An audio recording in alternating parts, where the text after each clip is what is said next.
This is The Perfect Being.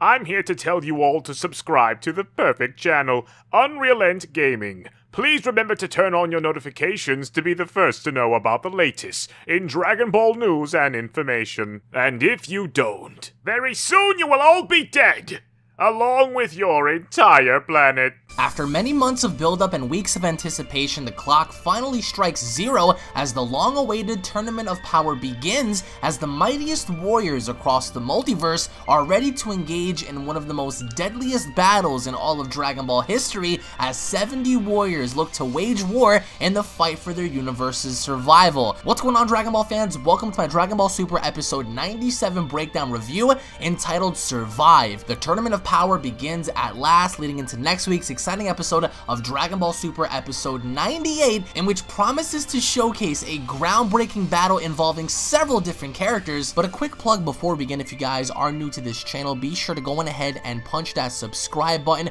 for more news, information, updates, and of course discussions alongside gameplay reviews for all forms of Dragon Ball content. And make sure to also go on ahead and punch that bell icon, that way you guys are always notified whenever a Dragon Ball video is posted onto this channel, as I will be covering various Dragon Ball topics throughout the coming weeks. And of course, if you guys are not following me at Twitter, be sure to go on ahead and head over to Twitter and follow me at Unreal End Gaming to be up to date with all that is in Dragon Ball news, information, and updates. And I thank you guys for your overwhelming support on the channel, as it does go a long way. So if you guys are new, be sure to go on ahead, turn on notifications, hashtag notification squad, to be up to date with all that is in Dragon Ball. Dragon Ball Super episode 97 is now officially in the history books, showcasing a very epic tournament, and in which case we finally find out the rules. We finally find out the presence of Jiren also being felt by the Omni King, alongside many other things to come. And one thing I do want to point out is that next week's Dragon Ball Super preview showcases Bergamo having to fight Goku, in which Goku has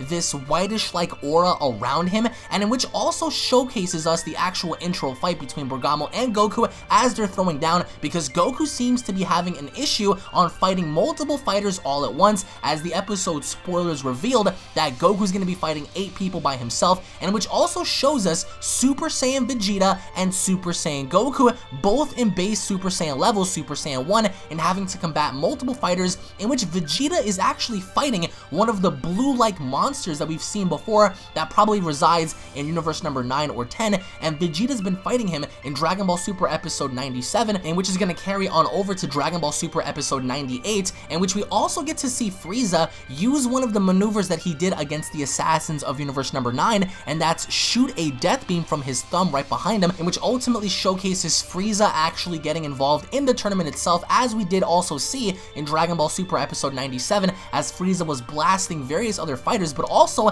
there's something prompted with the Omni King. The Omni King begins to point his finger at something, and we don't even know what that is, but the only time the Omni King pointed his finger was in Dragon Ball Super episode 97, as we saw the Omni King pretty much point his finger in Jiren's direction, as both Omni Kings recognized Jiren's presence in the overall episode. But Dragon Ball Super episode 98 sets up for not only the brotherly trio, Bergamo, Lavender, and Basil, and having to attack Goku, but Goku also having to fend off against various other fighters. So far in the Dragon Ball Super Tournament of Power, there have been 2 characters that have been eliminated, one of them being from Ramush's universe, and one of them having to be from Kitela's universe. So 2 fighters out of the 80 are eliminated, which means that the Tournament of Power now holds 78 fighters, and in which case, possibly speaking, we may see more eliminations come next week, as we see the Omni King in complete and utter shock, as even the Daishinkan seems to have been enjoying this, as he sits on the top of the clock pole and watching the overall tournament.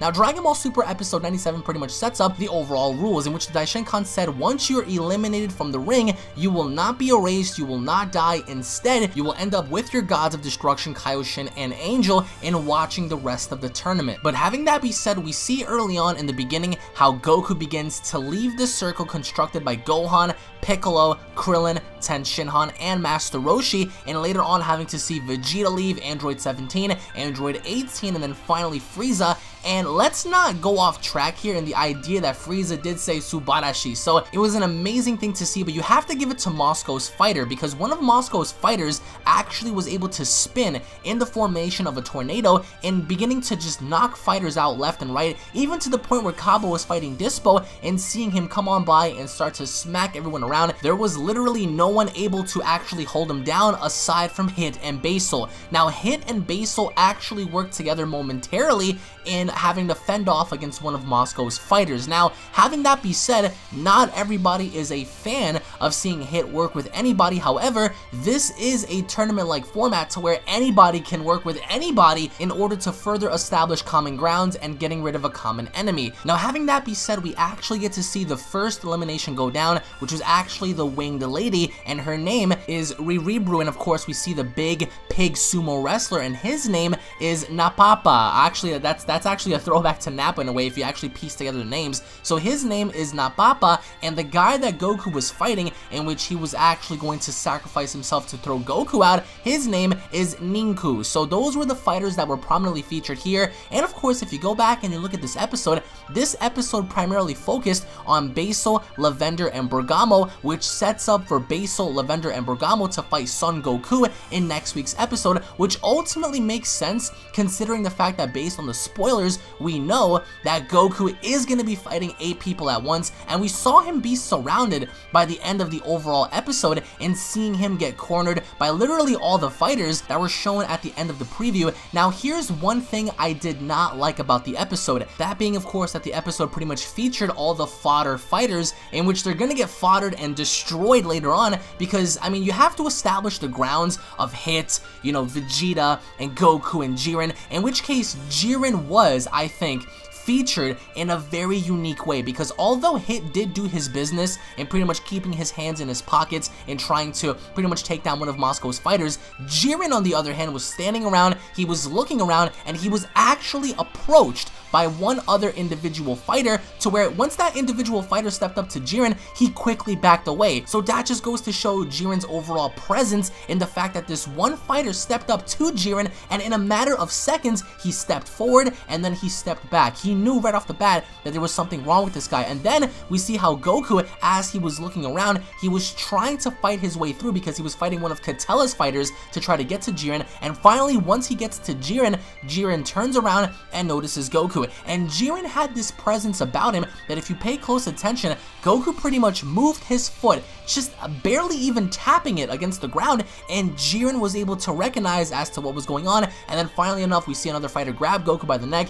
in trying to sacrifice himself and getting Son Goku out the ring. But even with that being said, the Omni King pointed the finger at Jiren because Jiren was hit by a blast. Now once this blast hit Jiren, it had little to no effect on him at all. Actually, he was still standing there in the same position with the same look on his face, just looking around, wondering to himself as to who's going to be trying him next. And we see Kale in the episode, and she's very nervous on even doing anything. So Kale was not featured in having to fight anybody, neither was Frost, because the only thing we saw from Frost was he actually bucked out a few shots, but aside from that, we didn't see anything from Frost as well in terms of combat. However, Frieza, we see Frieza pretty much just going on a killjoy, pretty much blasting everyone in sight, which I thought was pretty cool because that just goes to show his overall character and nature. He's a very sadistic person, and Frieza would do literally anything in order to get it his way. And I personally feel as if Frieza is definitely being set up here to target not just Goku, but other people as well, and furthering his agenda.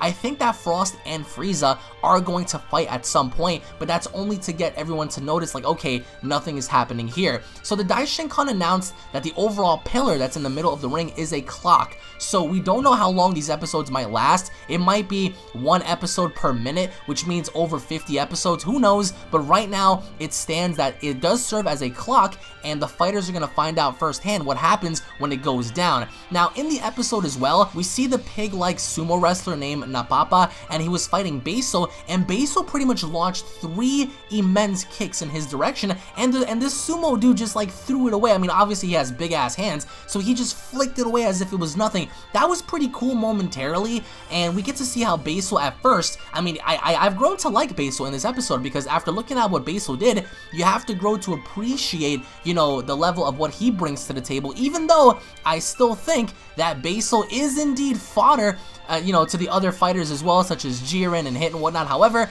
having to look at where this stands, I still feel as if I've grown a little bit of appreciation towards Basil's character, as he was putting in that work when he was fighting the other fighters as well. Now, I will say Moscow's fighters were also set up to look incredibly awesome, having the way they function. I mean, we saw how android number 18 was fighting against one of the female Pride troopers, in which we saw her hold her own.